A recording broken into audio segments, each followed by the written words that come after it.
Con Gianluca Fresu, preparatore, allenatore e interprete di Gigi Grigio. Gianluca, ci siamo lasciati il 14 giugno con la celebrazione internazionale. Come dico sempre, questi cavalli sono sempre chiamati a conferma, perché mantenere l'imbattibilità è un'impresa dei campioni e lui sta dimostrando di essere.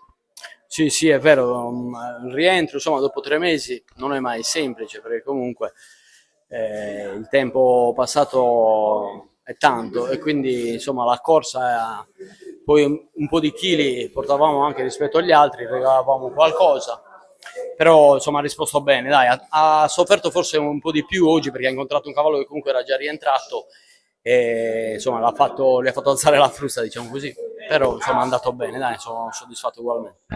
Sì, sì, ha risposto bene comunque, ti ripeto, ha tardato un po' a carburare, però una volta che ha preso il ritmo ha fatto ugualmente un buono scatto, dai, considerando anche i chili.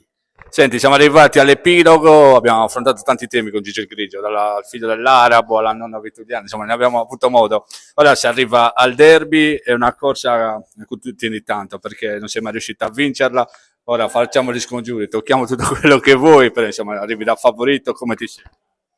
Vabbè, adesso ce la giochiamo, ovviamente le corse vanno vinte al palo, quindi speriamo di arrivarci in ordine e penso che comunque la distanza la faccia bene, quindi insomma speriamo bene, dai. Senti, tutti da 1800 a 2004 o quella forse è l'unica incognita? Beh sì, infatti è la prima volta per tutti l'affrontare la distanza, quindi insomma vedremo un po'. Gianluca, 5 su 5 con Gigi Grigio, io ti auguro davvero perché i cavalli così meritano il giusto premio a coronare una carriera, ovviamente ci vorranno le forze in campo, ti auguro un grande in bocca al lupo per quello che sarà il tuo derby. Grazie, grazie. Gigi il Grigio che si mette in scia e allarga all'ingresso in retta.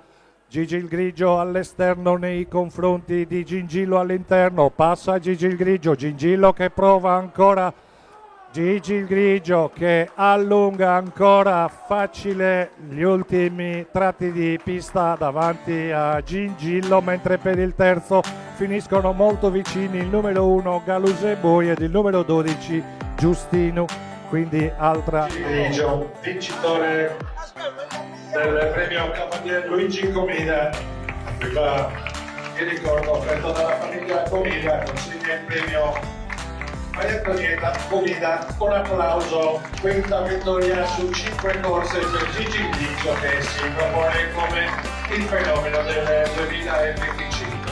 Bravi e complimenti.